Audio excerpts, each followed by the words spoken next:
No sé, weón. Pero ¿cuál es la diferencia en el fondo, el contenido que tú vas entregando? Porque lo podías entregar igual en TikTok o en Instagram. ¿Qué me lleva a mí a buscar o TikTok o Instagram? Mira, hay diferencias de rango etario. TikTok es una plataforma que lo usan desde la gente más chica que puede ingresar a redes sociales. De 13 como a 25 es TikTok. Y de 25 a 35 se está usando Instagram. Y de 35 para arriba es Facebook. Así como que Facebook quedó relegado así como a los papás. Y la red social de los papás hoy día. Y de los profes. Así.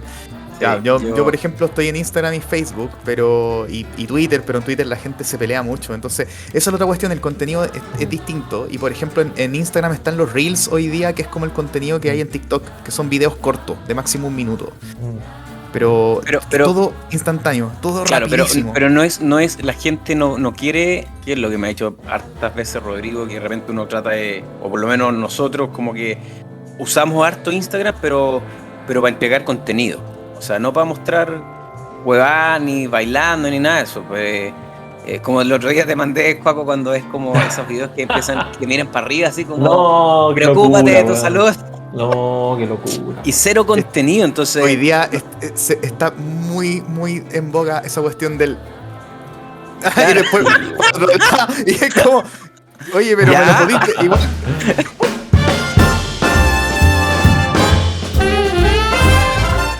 Bienvenidos, bienvenidas una vez más a nuestro capítulo, a nuestro podcast, Salud Divino Tesoro. Esta vez con nuestro primer invitado, el Nico Muena, tremendo científico chileno, es ya me sé tu currículum de memoria, a ver si no me equivoco. Perdón. Ah, ahí está la presencia femenina. No me qué esperaron, bien, dijeron Pauli. 1:15 y no me esperaron. No, ¿cómo se te ocurre siempre? Oye, Pauli, estábamos dando la bienvenida al Nico Hola. Muena, Pauli, Hola. Hola, ¿qué Nico, tal? Nico Pauli. El Nico es bioquímico, es postdoctorado en biotecnología, trabaja en la Fundación Ciencia Vida, que el Paco hace poco nombraba, colega de institución de la Solematu, también amiga de la casa. Llega a la casa. Es virólogo, ¿está bien utilizado el término? sí, virólogos somos Sí. básicamente científicos que estudiamos virus. No tiene Eso. más complejidad que eso. Tiene, bueno, podemos entender en qué trabaja, ¿no es cierto? Y las investigaciones que está haciendo tiene que ver con el SARS-CoV-2, el COVID-19, y también es uno de los científicos que lamentablemente nuestras autoridades lo pescan poco. Sí, pero eso Básicamente. hoy día es transversal a la comunidad Sí, científica no- prácticamente y, no tiene y a nada que los ver con- médicos con- incluso. Con temas Lamentablemente. personales. Mm. Entonces, bueno, primer capítulo que tenemos un invitado y vamos a tratar de extrujarlo en su tema, y ya saben que esto es libre, libertad total, podemos hablar y explayarnos en lo que queramos. Así que Gracias el por que el, quiera por el tomar la honor. palabra, sí, no, y para nosotros también, pues Nico, muchas gracias, porque sabemos que eres súper ocupado entre tu investigación y los juegos, ¿no es cierto? Un gran gamer. Oye, yo me quedé, weón, en No, los pero hoy juegos. día no tanto.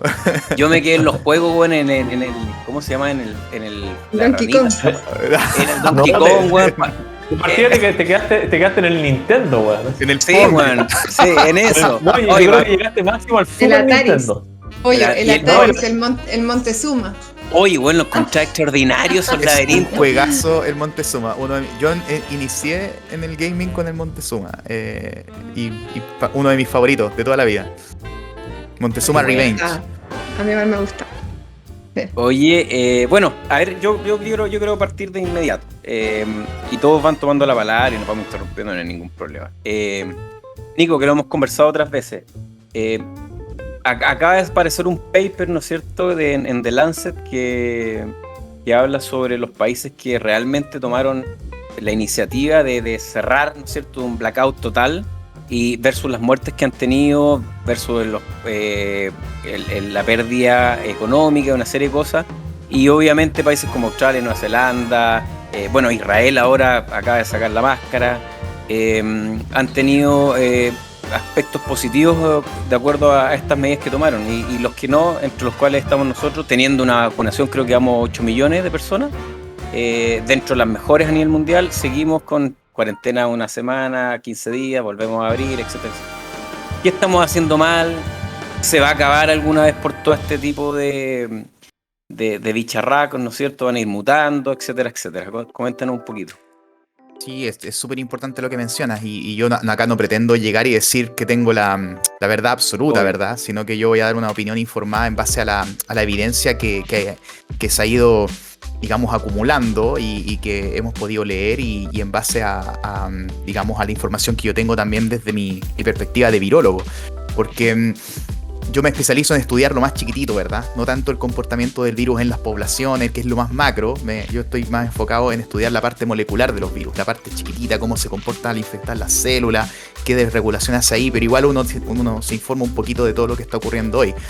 Y hoy hay digamos, una propuesta muy interesante del Colmed, que hizo esta propuesta, que es digamos, un intento de importar una estrategia que ha funcionado muy bien en otros países que se llama la estrategia Zero COVID. ¿Qué quiere decir Zero COVID? Básicamente es que en vez de mitigar la transmisión del virus, lo que se intenta conseguir con la estrategia Zero COVID es eliminarla por completo, eliminarla a cero. Y es una estrategia que, por ejemplo, han tomado países como Nueva Zelanda, por ejemplo, también como Corea del Sur, Australia. Entonces, y que les ha ido, Singapur también, y que les ha ido bastante bien con esta estrategia. Y el paper de Lancet lo que dice básicamente es que esta estrategia, que es muy rigurosa, que es muy limitante para la movilidad a largo plazo, salva vidas, digamos, es mejor para la salud, es mejor para la economía y es mejor para las libertades individuales. Porque tenemos que, digamos, llegar a un consenso. El consenso es que las cuarentenas son necesarias y las cuarentenas funcionan. Hay mucha evidencia a favor de las cuarentenas. Ahora, ¿cuál es el tema? Las cuarentenas a la chilena, que es lo que tenemos hoy día, no están funcionando. Y no están funcionando por una serie de factores, o sea, no porque seamos necesariamente, o sea, no están funcionando básicamente en la mayoría de los países de Latinoamérica, no están funcionando. Y eso también guarda relación con la precariedad en la que vive mucha gente en Latinoamérica, sobre todo con el tema laboral, porque efectivamente la gente no puede llegar y encerrarse durante semanas y semanas sin salir a trabajar. Mucha gente no tiene la opción de hacer teletrabajo y también hoy día mucha gente trabaja sin contrato. De hecho, nosotros los científicos trabajamos la mayoría sin contrato, como para que te hagan una idea. O sea, hay muchos profesionales en Chile trabajando sin contrato. Explícate un poquito eso, ¿con boleta? ¿Las boletas? Sí, la mayoría de digamos, de los científicos en Chile trabajamos boleteando. Entonces, porque dependemos de proyectos. Entonces, básicamente lo que ocurre es que se acaban los proyectos y te quedaste sin pega. O tienes que postular a otro. Entonces, hay una precariedad laboral muy importante en Chile, incluso en el mundo profesional. O sea, hay una precariedad laboral generalizada. Creo que el porcentaje es como cerca del 40% de la gente hoy día trabaja sin contrato. Entonces, eso implica que quienes no pueden hacer teletrabajo tienen que salir a ganarse el día a día. Entonces, ¿cuál es la propuesta de esta estrategia Zero COVID? Es que, y de lo que está proponiendo hoy día el Colmed, es un cierre, digamos, absoluto por 3 semanas, donde todos los servicios, digamos, se mantienen solamente lo más esencial. La gente se prepara antes, va a comprar, digamos, todo lo necesario para poder encerrarse 3 semanas y nos encerramos todos y que la movilidad se reduzca. Porque hoy día, lamentablemente, la movilidad no se ha reducido cerca de hasta un 60% de la movilidad, pero con cuarentena total sigue habiendo un 60% de movilidad, del normal de la movilidad, digamos, y la idea es que las cuarentenas lo reduzcan entre un 70 y un 80%. Y además, un estudio que se publicó, si no me equivoco, en Science, demostró que efectivamente hay diferencia en distintas comunas. Por ejemplo, no es lo mismo una cuarentena en Vitacura que una cuarentena en La Pintana.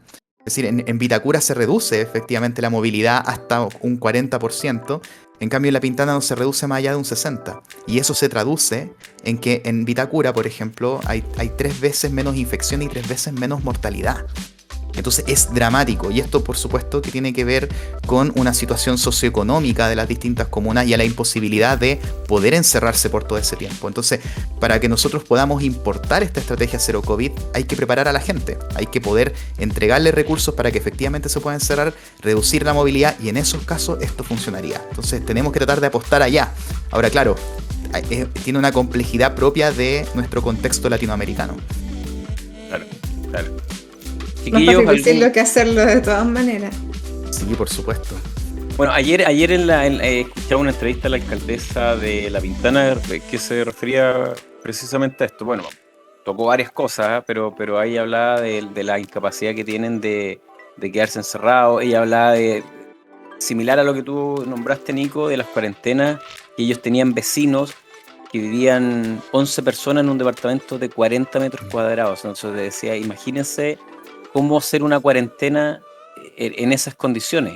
Y ella decía, es lo que yo conocí, pero la mayoría de la gente que vive acá está bajo esas condiciones. Entonces es súper complejo y efectivamente la cuarentena a la chilena no sirve. El tema es que ya vamos para 2 años y seguimos como tropezando con la misma piedra, ¿cierto? Sí, Aparte claro, que sí. estamos en una época súper compleja, entrando el invierno desde la parte de salud, el escenario, pero siempre es doble de complejo que el verano generalmente por todas las otras, en el fondo, enfermedades que andan dando vueltas, ¿cierto? Y nuestra salud basal es muy mala, ese es el tema. Incluso aunque nos encerremos, el problema es de que los hábitos ahí muchas veces incluso empeoran y se abren las cuarentenas y la gente está con mayor daño metabólico en el fondo, y eso, si es que eventualmente se enferman, sí los hace más propensos además de complicaciones. Así que es un escenario bien difícil, ¿no? Yo creo que es súper complicado encontrar una fórmula que de otro país funcione, si es que además nuestra salud como chilenos es muy difícil a esa misma población.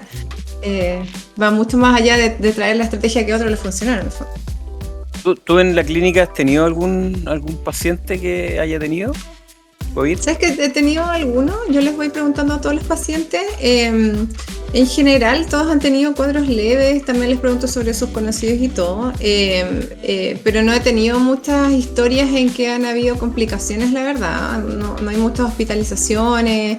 Entonces, se nota una gran diferencia, como decían también, en la parte socioeconómica, de todas maneras, de que en este lado, porque obviamente quienes pueden tener un tratamiento particular con varias personas del equipo y todo, y que pueden comprar otro tipo de alimentos, qué sé yo, obviamente tienen otro nivel socioeconómico, y la gran mayoría sí está haciendo teletrabajo, entonces no tienen esta complejidad de que lo hayan despedido o que se quedan sin trabajo. Entonces sí se ve esa diferencia que comentaba recién. Y bueno, y nosotros sí vamos como para además de que se vacunen o no se vacunen, en el fondo tienen que mejorar su salud metabólica, porque esa es la otra carta bajo la manga que los va a proteger también. Esa es la sensación que yo tengo, Joaco, no yo, nosotros, ¿no es cierto? Es que por un lado, y también hago el cuestionamiento al Nico, es que efectivamente estamos, ya, ¿qué vamos a hacer? ¿Cómo vamos a combatir el COVID-19?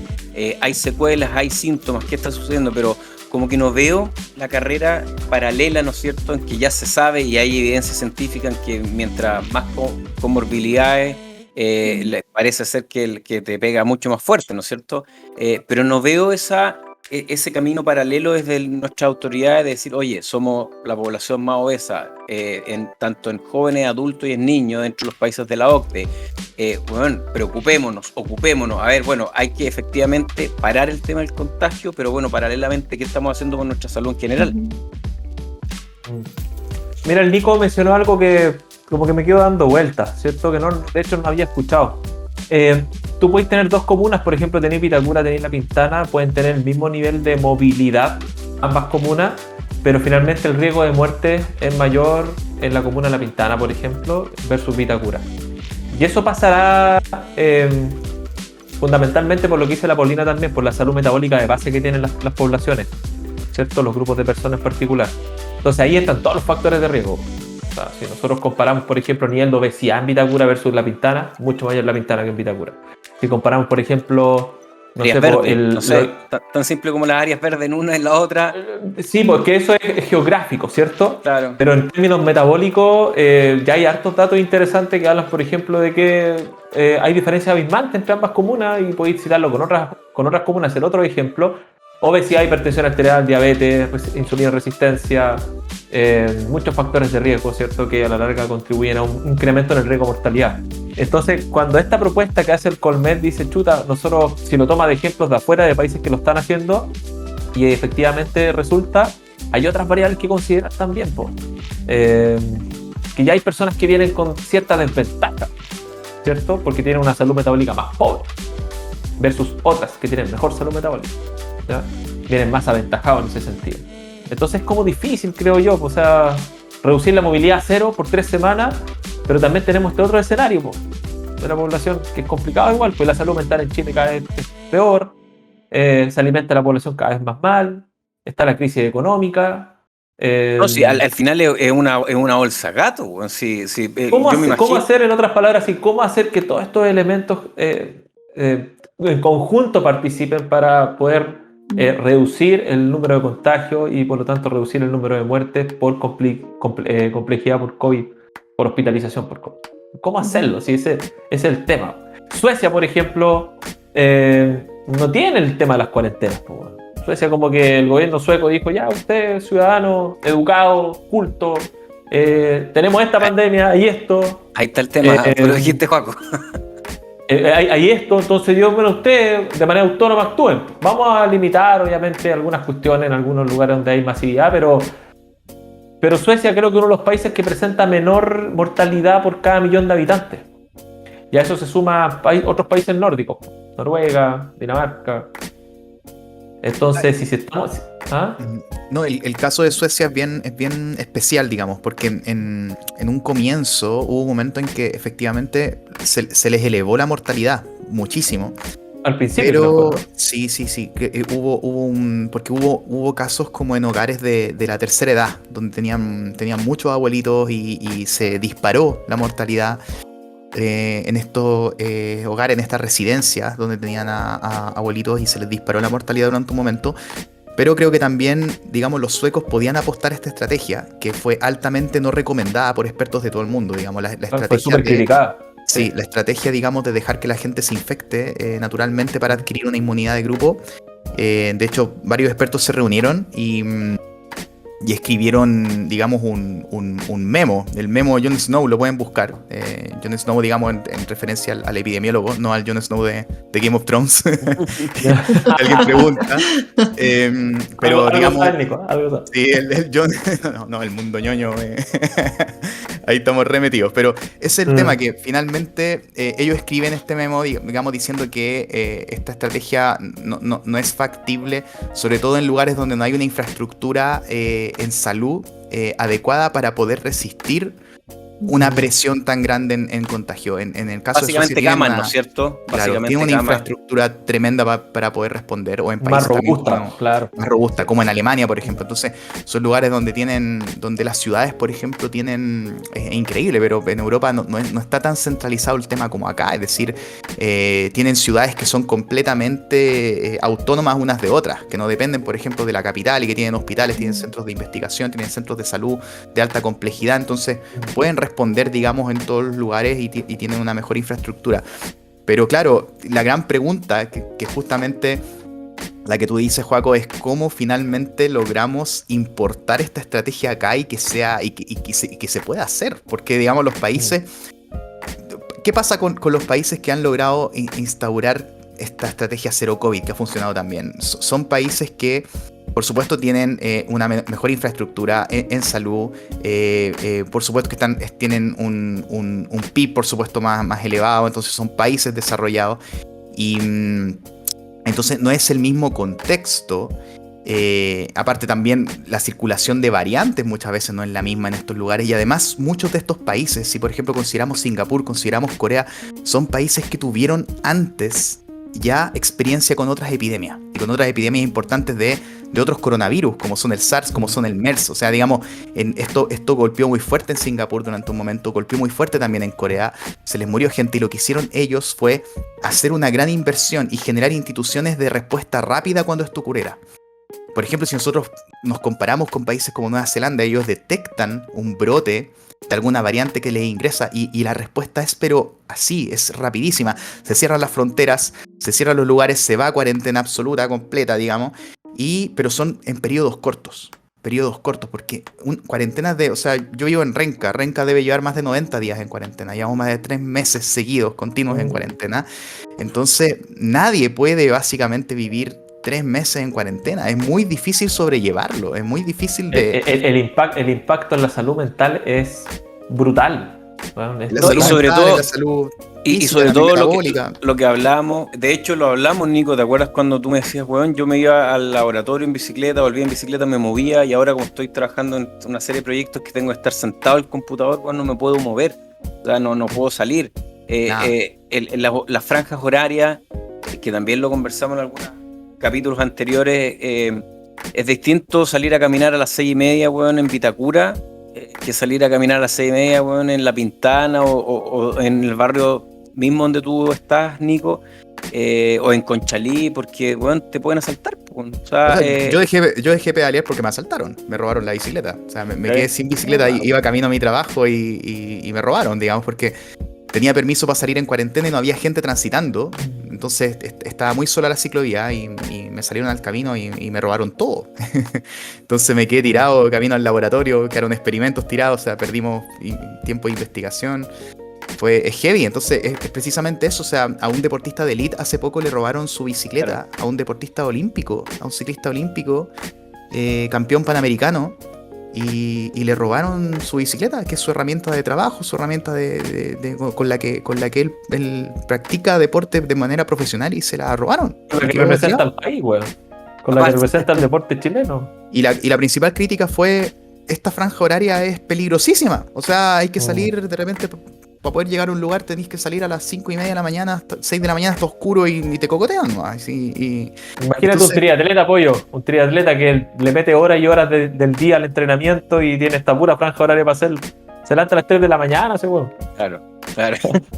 Oye, y la realidad sí que no han nombrado, que yo creo que incluso es de más gente todavía, es la familia que tiene los niños, que tiene las clases online, que además los padres están en teletrabajo al mismo tiempo, y si alguno de ellos tuvo la suerte de poder costear una asesora de hogar que no puede ir porque está en cuarentena, esa yo creo que esa es la realidad de la gran mayoría. Lo que ustedes están comentando son cosas como que son nada, así como una cosquillita de malestar, como hoy no puedo ejercitar, estoy más sentado, pero oye, si estás sentado, hay más encima con todo eso que hacer todo el día, obviamente igual se entiende por qué el concepto como de voy a prevenir, voy a mejorar mi sistema inmune para que esto no me agarre fuerte. Igual se entiende por qué cuesta tanto incorporarlo y por eso también estamos tan mal. Pero por eso yo creo que las estrategias tienen que ir en que a nivel más masivo este mensaje de alarma de que, porque hay personas que aunque manden como un cierre total, ¿cómo van a sobrevivir? O sea, tendrían que darle todo el alimento que necesiten para esos días, ¿cierto? Completamente. Tendrían que entregarle todas las necesidades básicas. Y si son personas que vendían algo en la calle, ¿cuál otra manera tendrían de hacerlo, cierto? Hay un montón de cosas como que tendrían que quedar demasiado preparadas, pero además yo creo que el mensaje masivo, así como muestran tantas cosas en la tele. La otra vez subí algo de las redes, ¿se acuerdan de qué era? No me acuerdo, que era como... era una pregunta como muy ridícula. Era, ¿dónde va el tomate del completo? Así como, hablemos de eso. Arriba o abajo de la palta. Y yo digo, pero ¿por qué ocupamos esos espacios para eso? Quizás mensajes como más power. Oye, gran pregunta para el universitario normal. Sí, en todo caso, varios me respondieron por interno y me respondieron cosas distintas. Del barrio República. Claro. Del barrio República. Bueno, antes que entrar a esto, Pauli, justamente hablamos un par de minutos de eso con el Nico, con el Juaco, de cómo utilizar. De utilizar las herramientas. Estábamos en esa disyuntiva, Pauli, no sabíamos dónde iba el tomate, weón. Claro, de utilizar esas herramientas para entregar los que tenemos esta vitrina, ¿no es cierto? De alguna otra manera entregar, bueno, para toda la población o parte de la población que consume estas redes, ¿no es cierto? Algún tipo de herramienta que pueda tratar de cambiar en algo las vidas de las personas, no sé. Sí, pero yo creo que nosotros no somos suficientes. Hemos hablado de esto también. Si tú tienes, no sé, 30.000, 40.000 seguidores o 10.000 seguidores, la población es mucho más que eso y no nos tienen, probablemente no nos va a seguir esas mismas personas que viven en otras comunas que no tienen las facilidades que nosotros tenemos. Entonces, acá hay otras herramientas que no se están utilizando, como los mismos matinales, las noticias, que sí llegan a los hogares en forma más masiva, donde sí llega el miedo, donde sí llegan las advertencias, donde sí llega todo eso. Y eso no se está utilizando, porque nosotros le vamos a hablar siempre a los mismos grupos de personas. Y ese es el grupo de personas que, por ejemplo, yo veo, y por eso yo te digo, la gente que yo veo, no hay muchos casos de fallecimiento o de complicaciones. Entonces falta el otro grupo más grande. Entonces tenemos, ojalá No estamos llegando al grupo que más lo necesita. No que estamos está llegando subiendo al las grupo- cifras de todo Sí. lo negativo, claro.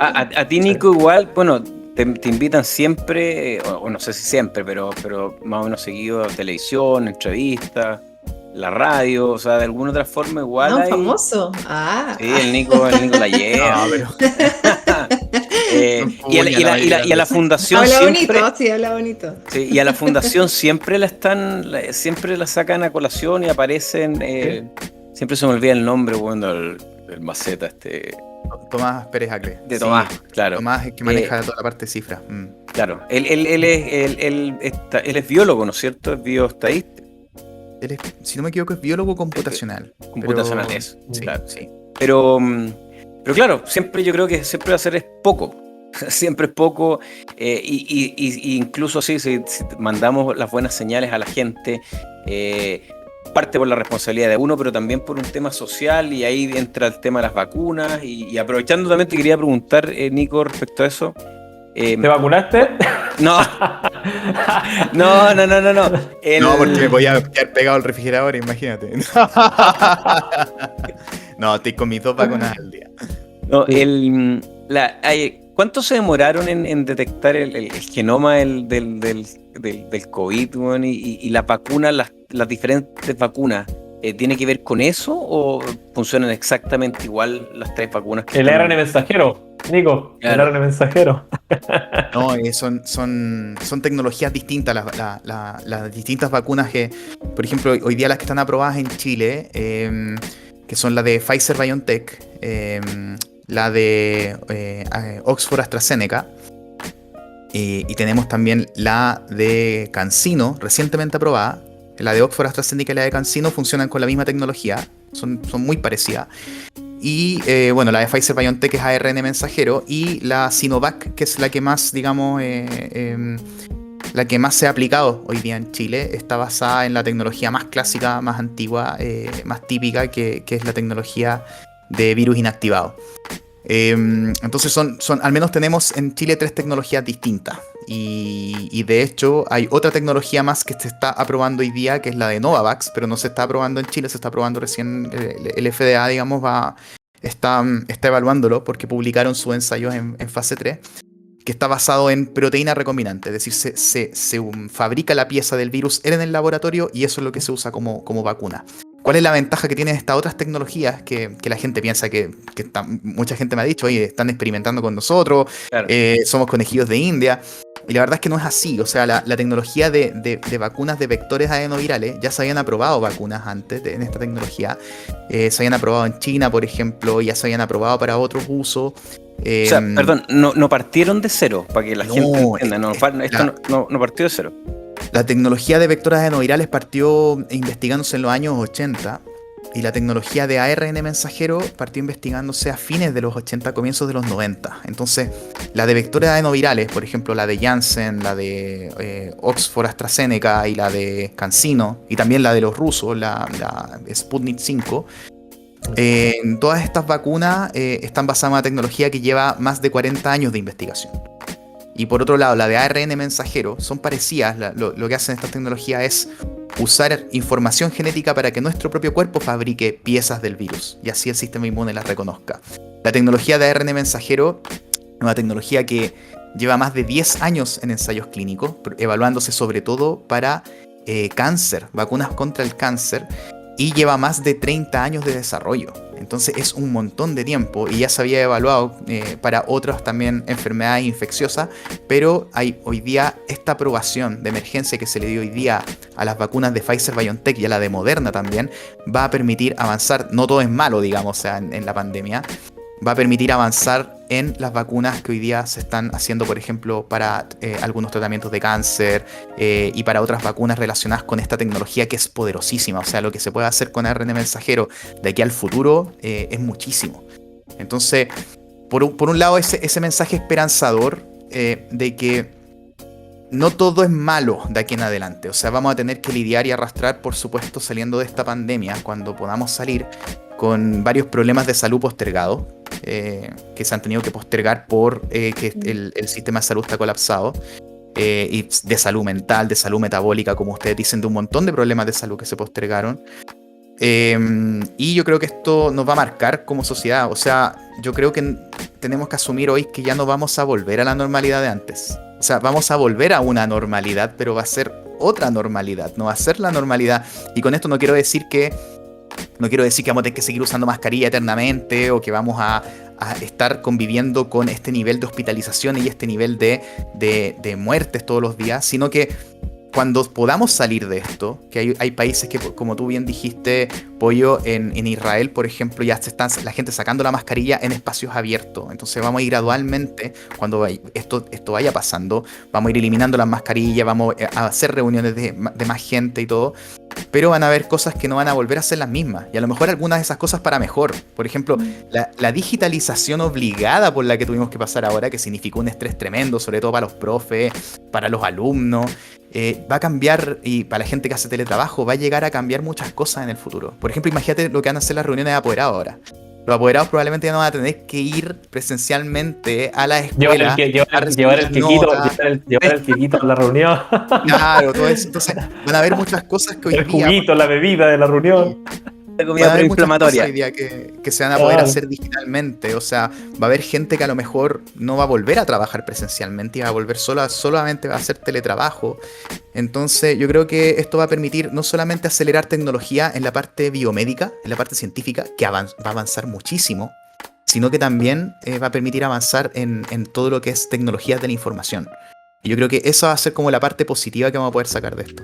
Y yo creo también, yo creo también que efectivamente vamos a tener que, se va a tener que destapar, mirándonos nuestro ombligo, ¿no es cierto?, en nuestro país, el tema de las comorbilidades y relacionadas a las enfermedades metabólicas, que yo creo que efectivamente todos vamos a tener que poner más hincapié en eso, sobre todo las autoridades, y lo que ya se está hablando y lo hemos tocado otras veces, el tema de la buena nutrición, el buen acceso a los nutrientes, ¿no es cierto? Quizás como un derecho humano, derecho constitucional.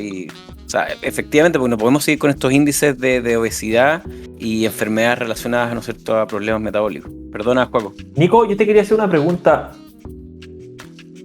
Porque para que la gente lo entienda también, esa gente que manda malos mensajes también, como que los antivacunas, ¿cierto? Que dicen, no, la vacuna es mala, no está bien aprobada, aceleraron mucho el proceso y todo. Dos preguntas. La primera, el nivel de rigurosidad que se requiere, el nivel de ensayo, la cantidad de tiempo destinado para poder finalmente aprobar una determinada vacuna, ¿cuánto toma generalmente? Y lo segundo, si entre comillas, como aceleramiento de la venta de la vacuna que está a disposición de la gente, finalmente todos los países, tiene efectos secundarios importantes en la salud de las personas. Si eso a la larga nosotros podemos futurizarlo, o sea, podemos decir, ¿sabes que aquí a 5 años, no, esto va a acelerar, o sabes que no va a pasar nada? No sé si voy a ir con eso. Sí, súper importante esa pregunta, y un poco terminando de responder, porque se quedó una pregunta pendiente del Pollo también, que la puedo aprovechar de responder ahora. Las vacunas normalmente tardan un tiempo entre la investigación previa, todo lo que es el desarrollo, y después el pasar por las fases clínicas 1, 2 y 3, toman un tiempo de aproximadamente 10 años, es lo que tardan normalmente. La vacuna, una de las vacunas que tenía el récord, era una vacuna contra el ébola que fue desarrollada como en conjunto con el apoyo de la Organización Mundial de la Salud, y tenía uno de los récords que era como 5 años entre el desarrollo y la aprobación. Y ese era como el récord para una vacuna antes de que pasara esto. Entonces, ¿por qué se tardó tan poco? Y esa es una de las preguntas que hay. Se demoró tan poco, que es una cuestión experimental. Y primero, lo que hablamos antes, había un desarrollo detrás muy avanzado, tanto de investigación en vacunas como también de investigación de los propios coronavirus. Porque cabe decir, y es súper importante decir esto, que los coronavirus son una familia de más de 50 virus que infectan desde patos, pollos, digamos, aves, incluso algunos mamíferos acuáticos, infectan una gama de distintos animales, y los conocemos desde los años 30. Y los coronavirus no son solo murciélagos, no son los puros murciélagos. No, infectan una serie de animales, y de hecho, por ejemplo, el SARS que afectó a Asia entre 2002 a 2003, digamos, La ruta que siguió para llegar a los humanos fue de murciélago a unos felinos, que son los gatos civeta, y desde estos felinos al humano. En cambio, el MERS, que afectó Medio Oriente entre 2012 a 2013, saltó también desde murciélago a un intermediario que en este caso fueron los camellos. Entonces, te das cuenta, los coronavirus infectan varios tipos de animales y receptores distintos, incluyendo los humanos. Y los que infectan humanos nosotros los conocemos desde los años 70. Entonces, hemos estudiado antes a los coronavirus ya. Y los coronavirus epidémicos desde el 2002, el SARS, el MERS, que fueron coronavirus muy similares a lo que estamos viviendo hoy día, pero con mucha menor gente que afectó. Pero desde ese momento se estaba estudiando estos virus, cómo funcionaban, cómo hacían para infectar las células, cómo entraban. Entonces, el 2017 se publicó un estudio súper bueno, súper interesante, que básicamente lo que contaban era que los investigadores habían descubierto cómo poder tomar esta proteína spike, esta proteína de superficie, la llave, y poder estabilizarla. Entonces ellos decían en el artículo, esto podría servir en el futuro para alguna potencial vacuna, si es que nos llega a afectar en el futuro quizás otro coronavirus de nuevo, porque lo habían hecho con el MERS. E imagínate el cueazo, así lo voy a decir así tal cual, disculpen el francés, pero el cueazo de haber contado con esa investigación, que en ese momento, por supuesto, la gente dijo, esto está choro, pero hoy día no tiene aplicación porque no nos está afectando ningún coronavirus epidémico. Pero hoy día, esa información que fue revelada, digamos, y fue publicada en el 2017, que la aprendimos ahí, se está usando hoy día para estabilizar esta proteína y poder hacer las vacunas. Vacunas como la de Pfizer-BioNTech, como la de Oxford AstraZeneca, la de Janssen, la de Moderna, tienen esta tecnología que estabiliza esta spike. Por eso que aceleró el proceso de la vacuna, entonces. Aceleró el proceso de la vacuna, y también lo que dice el pollo, la secuenciación del genoma ocurrió en menos de 2 meses. Es decir, el virus lo descubrimos en diciembre de 2019, en enero de 2020 ya teníamos toda la información genética que viene dentro del virus. Y con eso se puede inmediatamente empezar a trabajar en una vacuna. Y eso también no tiene precedente en la historia. O sea, contar con toda la información genética de un patógeno en un tiempo tan corto y que esté disponible para todo el mundo, para todos los que quieran trabajar con esa información genética. O sea, yo mismo antes de conectarme al podcast, estaba analizando secuencias, porque se publican y son públicas. Todos las podemos usar y las podemos analizar y podemos trabajar en torno a ellas. Entonces, eso permitió que a 2 meses de descubrir este virus ya habían laboratorios trabajando en hacer la vacuna. Entonces, posteriormente, lo otro que ayudó es que parte de lo que cuestan los ensayos clínicos es conseguir un número suficiente de pacientes y de voluntarios para poder hacer los ensayos clínicos. En un contexto de pandemia, eso no ocurre. Digamos, se hicieron ensayos clínicos en fase 3 con 60.000 pacientes, que es algo que para otros medicamentos no ocurre. Se trabaja con miles de pacientes, pero no con 60.000 pacientes. O sea, es tremendo. Entonces, para la gente que dice que esto es experimental, que somos conejillos de India, decirles que en este caso incluso han sido más rigurosos, han trabajado con un número más alto de pacientes, y esto no acaba en fase 3. En fase 4 se hace la farmacovigilancia. Entonces, se sigue analizando cómo se comportan las vacunas en los pacientes una vez que se están aplicando ya se está aplicando a los pacientes de una forma más masiva, y se sigue recopilando datos antecedentes, porque por ejemplo una reacción adversa como son los trombos en la vacuna de AstraZeneca es tan poco frecuente, son 4 casos por cada 1.000.000 de personas vacunadas, que no se detectó en la fase clínica en fase clínica 3, sino que se detectó en fase 4, en lo que es la farmacovigilancia. Entonces es súper importante que la gente entienda esto. Todas las vacunas tienen reacciones adversas, y ahí termino de responderte la pregunta. Todas tienen, pero son reacciones adversas súper comunes. Las más frecuentes son, por ejemplo, dolor en el brazo, en el sitio de la inyección, dolor de cabeza, fiebre, decaimiento, fatiga. No más allá que eso, y dolor en el brazo que puede persistir hasta 2-3 días. Y en el caso de los trombos de la vacuna de AstraZeneca, 4 casos es el promedio más o menos por cada 1.000.000 de individuos vacunados. Es decir, tiene una frecuencia bajísima, e incluso hay otros medicamentos, incluyendo los anticonceptivos, por ejemplo, que tienen una frecuencia de trombos más alta que esa. Entonces, si nosotros evaluamos... Qué interesante eso, tomando lo que dijo la Paulina antes.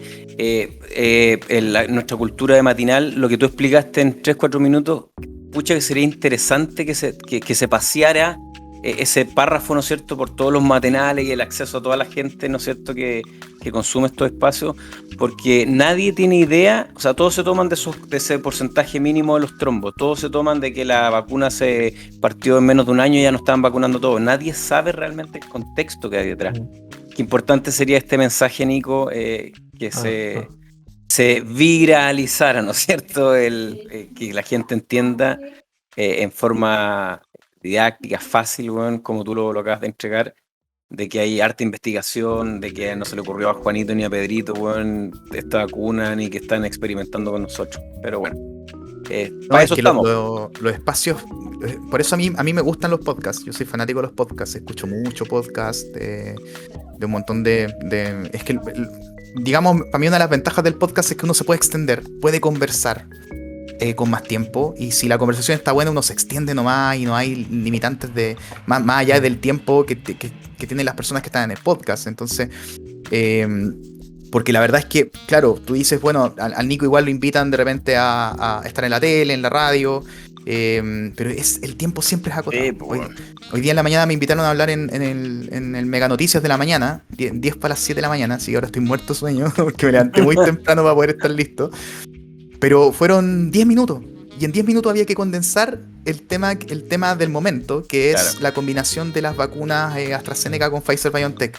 Y en esos 10 minutos tenéis que condensar todo, si no resulta nomás, o no te dan el tiempo, o te cortan. Y en las cuñas pasa lo mismo. A mí, mis amigos siempre me molestan porque una de mis primeras apariciones en la tele, yo les dije, hoy voy a salir para que lo vean y me comenten qué tal les pareció. Entonces me preguntaban como los mecanismos de, por ejemplo, de inactivación del virus, cómo el virus se puede inactivar, y recomendaciones para evitar el contagio. Estábamos hablando del comienzo de la pandemia el año pasado. Entonces yo mencioné los mecanismos de inactivación del etanol, cómo funciona el cloro, por qué hay que usar mascarilla, una serie de explicaciones de por qué esos métodos funcionaban y cómo un poco inactivaban el virus, explicándolo en palabras simples. Y entonces me senté a verlo, a ver cómo había salido, cómo lo habían editado, y en la nota salía yo diciendo, lávense las manos, pum, listo. No te creo, mira, le dije, pero puta, lo de lávense las manos se lo puede decir cualquier persona. Yo le estoy explicando cosas de la virología, de la parte molecular, de cómo, pucha, y cortaron eso, y eso fue lo que quedó.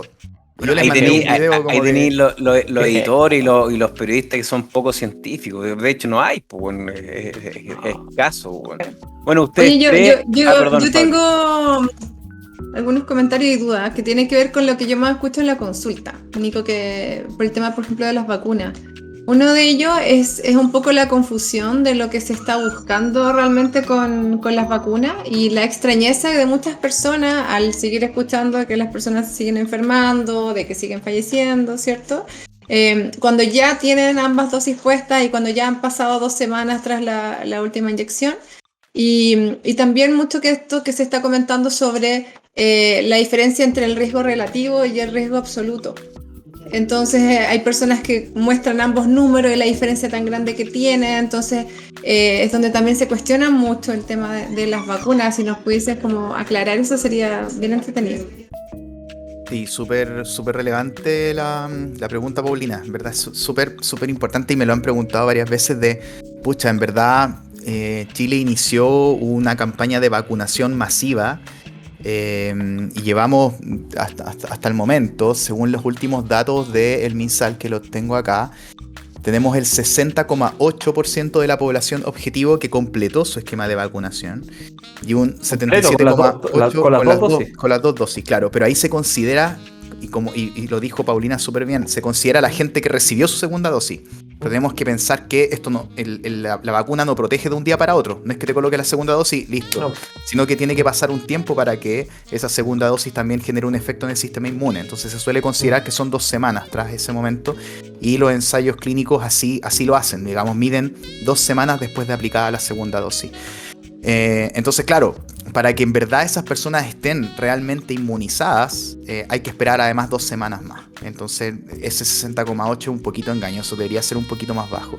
Entonces contamos probablemente con un poco más de un 50% de la población objetivo inmunizada hoy. Es decir, que tiene su esquema de vacunación completo y además han pasado 2 semanas. ¿Y por qué entonces seguimos teniendo tantos contagios? Seguimos teniendo un porcentaje, digamos, una positividad de los PCR tan alta. Todavía estamos ahí en las 2 cifras, o sea, 9,8 o 10% de los PCRs que se hacen del total, 10% siguen siendo positivos. ¿Y por qué, lo más importante de todo, seguimos teniendo tantas hospitalizaciones? Siendo que ya nos estamos acercando a un 50% de la población objetivo vacunada. Entonces, siempre hay que pensar, por supuesto, que no hay una sola explicación a esto. Y hay así como la explicación de por qué esto está ocurriendo, sino que esto es multifactorial. Hay muchos factores que acá juegan, digamos, en este contexto que estamos viviendo. El primero es el más lógico. No tenemos a toda la población vacunada. Es decir, todavía no llegamos a lo que se llama esa inmunidad de rebaño.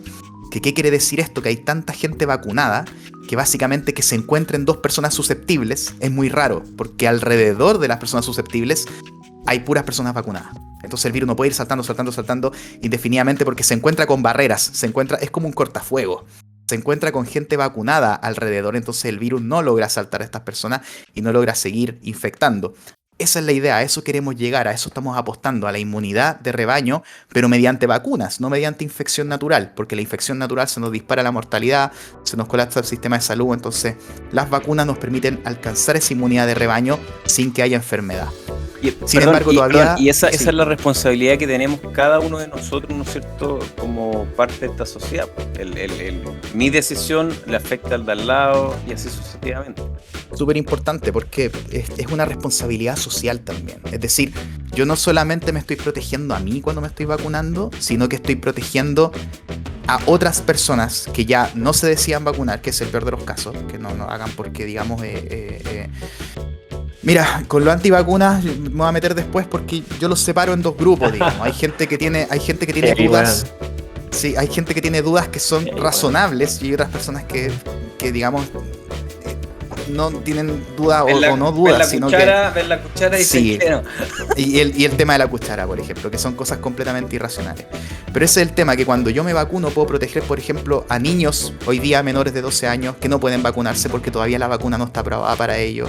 Por ejemplo, enfermos crónicos que tampoco no pueden vacunarse, o personas que tienen un sistema inmune que sobrereacciona, personas alérgicas. Entonces yo también los protejo a ellos si yo me vacuno.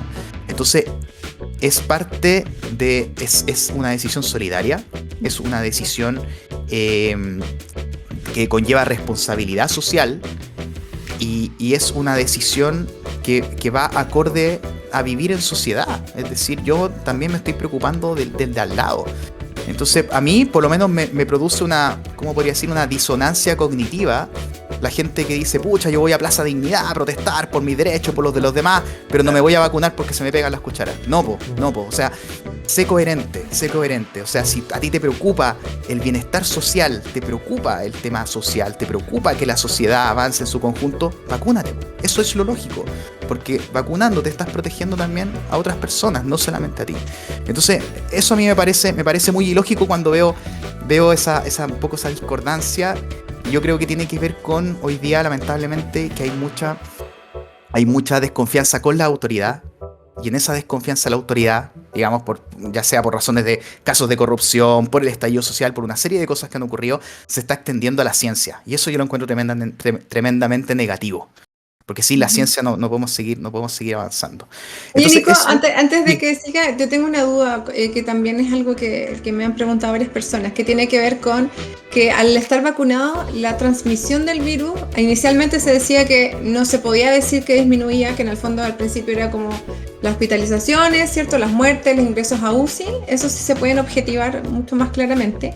Y si es que han habido cambios con respecto a eso, en el fondo ahora ya sí se puede decir que la transmisión disminuye, y si es así, esto es porque el sistema inmune logra como evitar que haya un aumento de la carga viral, por ende ya no es tan transmisible, o cómo ocurre en el fondo esa situación con la que tú explicas de que si yo me vacuno en el fondo ayuda al de al lado, que mucha gente también tiene muchas dudas con respecto a eso, porque muchos dicen ya ok, tengo un sistema inmune fuerte, yo me vacuno, quizás no me iba a hospitalizar, ahora me vacuné, de seguro no me voy a hospitalizar. ¿Cómo estoy realmente ayudando al de al lado con eso? Sería súper bueno que lo explicaras porque eso es una duda súper frecuente. Justo como tú lo dijiste, digamos, las vacunas ayudan a controlar la carga viral. Es decir, que una vacuna evite completamente la infección es difícil, porque básicamente si el virus ingresa y no se encuentra inmediatamente con células del sistema inmune, no se encuentra con los anticuerpos, puede llegar a una célula susceptible y empezar a infectar. Y empezar a infectar, a replicar. Pero basta que el sistema inmune lo cache, digamos, lo vea y lo recuerde, que eso es lo importante que hacen las vacunas, para reaccionar rápidamente.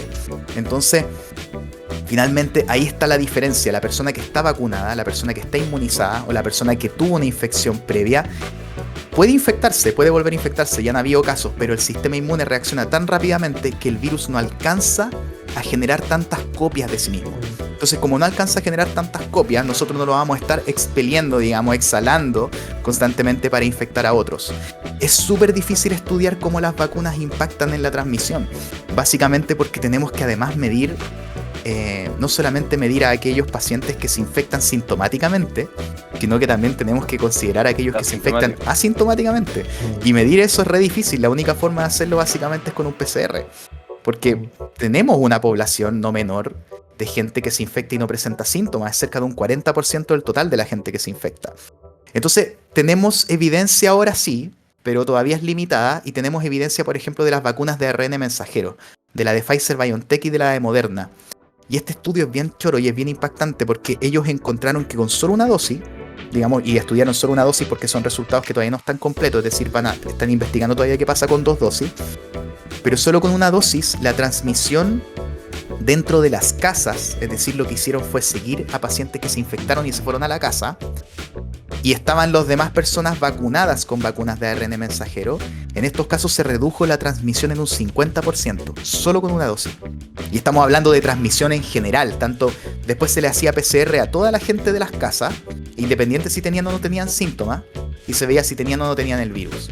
Y logró reducir la transmisión a la mitad con una sola dosis. Entonces, ahora se sigue estudiando qué está pasando con 2 dosis, qué está pasando con más tiempo, pero efectivamente sabemos que las vacunas reducen la transmisión. Ahora, ¿cuánto? Eso todavía está en estudio, pero ya se sabe que sí por lo menos la reducen.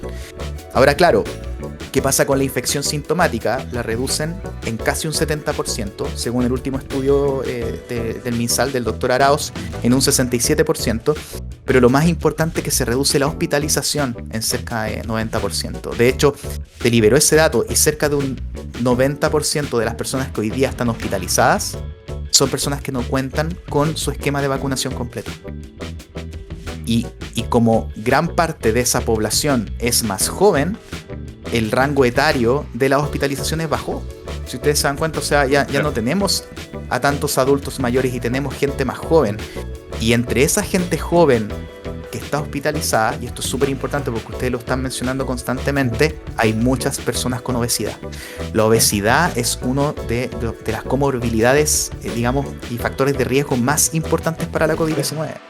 Y es terrible. Hoy día me llegó un comentario de una kinesióloga que trabaja en la clínica Los Andes y me decía que del total de camas que tienen, más del 85% era efectivamente esta población y que presentaban sobrepeso y obesidad.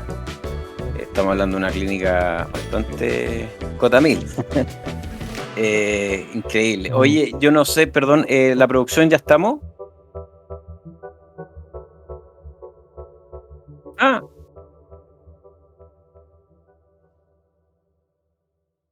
¿Cómo están de Oye, tiempo?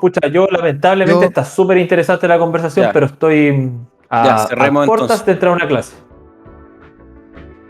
Sí. Ya. Oye, Nico, tremendamente interesante el cuento. Yo creo que esto da para 2 o 3 podcasts, pollito, weón.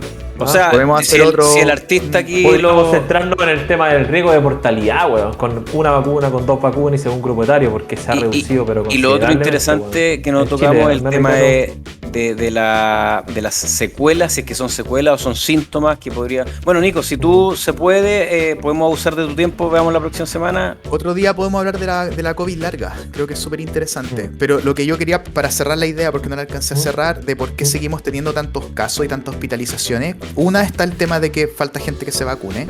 El otro tema que lo dijo Paulina muy bien, la gente se puede infectar vacunada. Lo importante es que las vacunas lo que más previenen hoy día es la hospitalización, la enfermedad grave y la mortalidad. Entonces pueden haber casos digamos, de PCR positivo de personas vacunadas, pero no se agravan la mayoría de ellos, el 90% de ellos no se agrava. También, aparte de esto, tenemos circulación de variantes hoy día, y eso es tremendamente importante. Tenemos una circulación de una variante que la OMS esta semana la definió como variante de interés, que es la variante C37, que ahora se llama Lambda. Y es una variante la que está en Perú. Sí, claro, la que está en Perú y en Chile, o sea, es como chileno-peruana, que también la han llamado variante andina. Y sabemos muy poquito todavía de esta variante, entonces muy importante, puede estar afectando también la vacunación. Es decir, sabemos hoy día que las vacunas previenen enfermedad grave incluso para las variantes, pero sí estas variantes a veces pueden reinfectar. Entonces también es importante eso, y también lo otro importante, por supuesto, es la OMS lo llamó fatiga pandémica, que es que la gente ya está tan chata, tan choreada, que se empiezan a relajar las medidas de prevención, y eso puede hacer también que, por supuesto, aumenten la infección. Entonces todo esto, por supuesto, todos estos factores se juntan y hacen que estemos viviendo esta situación tan compleja hoy día. Pero las vacunas sabemos que son efectivas, sobre todo para poder evitar que la gente se hospitalice, y por eso es tremendamente importante transmitir este mensaje.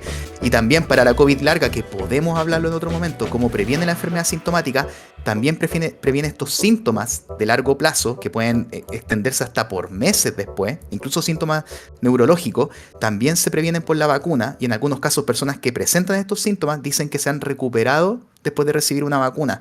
Entonces, tremendamente importante, hay que ir a vacunarse, y como les digo, estas son vacunas probadas, evaluadas, son seguras y son efectivas. Así que ese es el mensaje.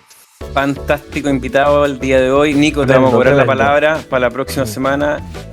Pauli, gracias, y qué rico verte, porque la semana pasada no descansaste. Ajá, Sí, muchas estuvo ausente la Paula. Oye, Nico, bueno, gracias nuevamente. Siempre que hemos requerido Nico. tu ayuda, tú estás ahí a la radio, en los Instagram, ahora el podcast, y vamos a tratar de hacer otro más. Te pasaste. No, yo encantado. Gracias, Nico. Encantado. Sí, muy buena info. Tremendo, Nico.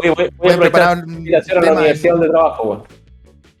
Si ustedes Hombre. quieren preguntarme un tema específico, me avisan nomás con tiempo y lo preparamos y podemos conversarlo, porque esto da para Sí, un montón. Ya Así sé cómo que- se va a llamar ese webinar. La importancia de vacunarse. Así lo vamos a poner. No a los imanes y a las cucharas. Oye, salud, Basta, divino weón. tesoro. Y nada, Chao, gracias a todos, gracias a ustedes, tremendo. gracias por Gracias, conectarse. producción. Gracias, Chao. Pollo. Gracias, Cuídense, Pauli. vacúnense. Nico, Chao. gracias. Felicidades.